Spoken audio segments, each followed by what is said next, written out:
might take a little bit longer to load in a virtual machine as opposed to actually booting the ISO image on your hard drive. That's a process we'll cover later, but for right now, we're going to stick with VirtualBox, and it is a bit laggy, so I apologize for that.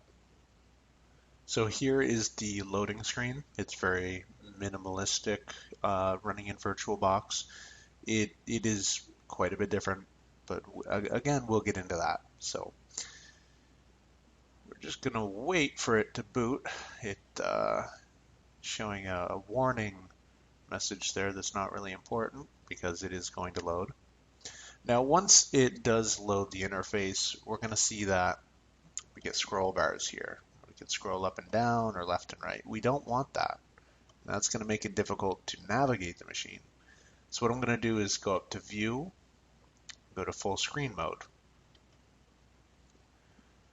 Now in full screen mode, if you want to exit, you've got this little menu down at the bottom that you can access. You can unmaximize it, you can entirely close it if you want to.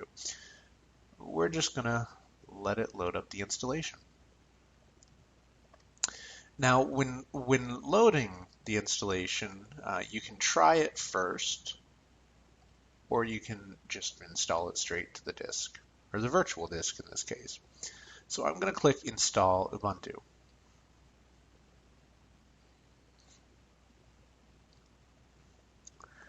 For the purpose of this video, I don't want the installation to take too long, so I'm not going to download updates while installing, but I am going to install third-party software. If you're using this on your personal machine and not a server, you're probably going to want this because this allows you to play MP3, MP4 videos, and a host of other file formats that it will recognize with proprietary third-party software. So we're going to hit Continue. So running in VirtualBox, it's going to be safe to erase disk and install Ubuntu. It's not going to erase your entire hard drive. It's going to use the 20 gigabyte virtual hard drive that we have predefined in previous steps.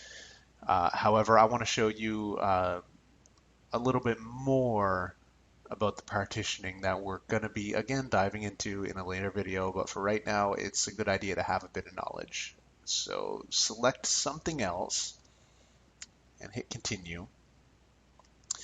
And this is our virtual disk drive. It's called SDA. What we're going to do is create a new partition table because we haven't, it's a fresh hard drive there. Hit Continue on that message, and we've got 21,000 megabytes of free space. Now we're going to create a partition which is going to serve as a swap area. Now swap space is basically like extra RAM that's, oh, I forgot to resize that. Let me change this here. I'm going to delete it and start again. So this is our free space. Create a swap drive. So in the Use As drop-down, select Swap Area. Change this to about 5 gigabytes. That should be fine. And hit OK. So swap space serves as sort of extra random access memory that is not on the RAM, but it's actually on the hard drive. So it's a bit slower than RAM, and it uses it for different reasons, and it's necessary. So on an actual installation, I like to set that to about 8 to 16 gigabytes, but we're working with limited space here, so I'm going to make it 5 gigabytes. Now once you get that created, you're going to see that the free space is now down here, and we've got 16 gigabytes left.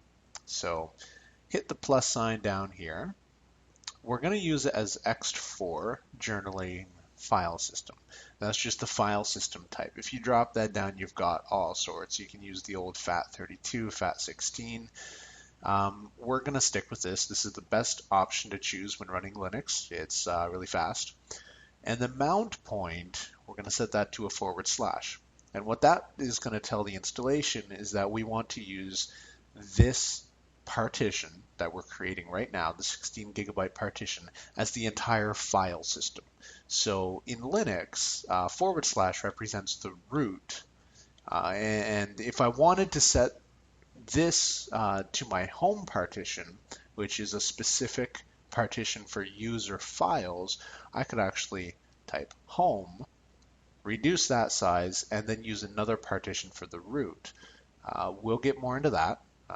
This is pretty flexible, so I'm just going to install everything to this partition and hit OK. The device for bootloader installation, typically we don't need to touch that at all. Ubuntu is pretty smart with determining where to install the bootloader. Now we're installing this in legacy mode, not EFI. If you've ever heard of EFI, it's an awesome technology to use when dual booting multiple operating systems. But as for this demonstration, we're in VirtualBox and we've only got one. So it's going to install it in a legacy mode, and the bootloader is going to be written to the very first sector of this disk drive. So when you're ready to move forward and you've got something that looks similar to this, hit install now. This is going to basically ask you, are you sure you want to make these changes, because everything is going to be lost for any partitions that you're going to format, which are these two here. Yes, we want to do this.